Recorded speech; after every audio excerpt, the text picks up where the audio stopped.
कोलकाता की एक सड़क इन दिनों पूरे बंगाल में चर्चा का विषय बनी हुई है। करीब 90 साल पुरानी इस सड़क का नाम अब बदल दिया गया है। जिस सड़क को लोग दशकों से सोहरावर्दी एवेन्यू के नाम से जानते थे, अब उसे गोपाल मुखर्जी रोड कहा जाएगा। लेकिन यह सिर्फ एक सड़क का नाम बदलने की कहानी नहीं है। इसके पीछे बंगाल का इतिहास, 1946 के दंगे और आज की राजनीति भी जुड़ी हुई है। यही वजह है कि इस फैसले को लेकर पूरे राज्य में बहस छिड़ गई है। तो आखिर कौन थे गोपाल पाठा, जिनके नाम पर अब कोलकाता की एक प्रमुख सड़क का नाम रखा गया है? गोपाल मुखर्जी, जिन्हें लोग गोपाल पाठा के नाम से जानते थे, कोलकाता के बहु बाजार इलाके के रहने वाले थे। उनके परिवार का कॉलेज स्ट्रीट इलाके में बकरे के मांस का कारोबार था। इसी वजह से लोग उन्हें गोपाल पाठा कहने लगे। साल 1946 में जब कोलकाता सांप्रदायिक हिंसा की आग में जल रहा था, तब गोपाल पाठा का नाम चर्चा में आया। उनके समर्थकों का दावा है कि उस समय उन्होंने कई हिंदू परिवारों की रक्षा के लिए लोगों को संगठित किया और दंगाइयों का मुकाबला किया। इसी कारण आज भी कई लोग उन्हें उस दौर का नायक मानते हैं। अब बात करते हैं उस घटना की जिसका जिक्र आज फिर हो रहा है। 16 अगस्त 1946 को मुस्लिम लीग ने डायरेक्ट एक्शन डे का आह्वान किया था। इसके बाद कोलकाता में भयानक सांप्रदायिक दंगे भड़क गए। कई दिनों तक हत्या, आगजनी और हिंसा का दौर चला। हजारों लोगों की जान चली गई और पूरा शहर दहशत में डूब गया।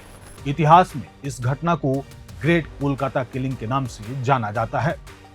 उस समय अविभाजित बंगाल के प्रधानमंत्री हुसैन शहीद सोहरावर्दी थे। उनके विरोधियों का आरोप था कि प्रशासन दंगों को रोकने में नाकाम रही। यही वजह है कि जब भी ग्रेट कलकत्ता किलिंग की चर्चा होती है, सोहरावर्दी का नाम भी राजनीतिक बहस का हिस्सा बन जाता है।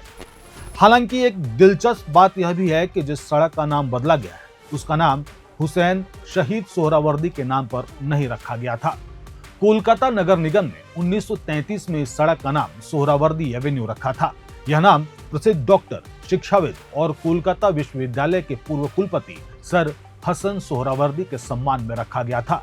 लेकिन बाद के सालों में हुसैन शहीद सोहरावर्दी और 1946 के दंगों को लेकर उठे विवादों के कारण यह सड़क भी राजनीतिक चर्चा का विषय बनती रही। भाजपा और कई अन्य संगठन लंबे समय से इस सड़क का नाम बदलने की मांग कर रहे थे। पिछले साल ग्रेट कलकत्ता किलिंग के पीड़ितों की स्मृति में निकाली गई एक पदयात्रा में शुभेंदु अधिकारी ने गोपाल पाठा की तस्वीर के साथ हिस्सा लिया था। बाद में उनकी प्रतिमा का अनावरण भी किया गया था। अब कोलकाता नगर निगम ने आधिकारिक तौर पर इस सड़क का नाम बदलकर गोपाल मुखर्जी रोड कर दिया है।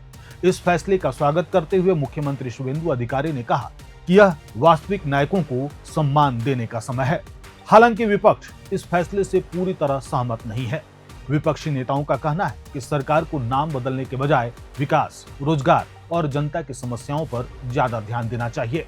फिलहाल यह फैसला सिर्फ एक सड़क का नाम बदलने तक सीमित नहीं रह गया है।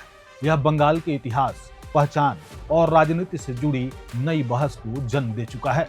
अब देखना होगा कि आने वाले दिनों में यह मुद्दा बंगाल की राजनीति में कितना बड़ा रूप लेता है।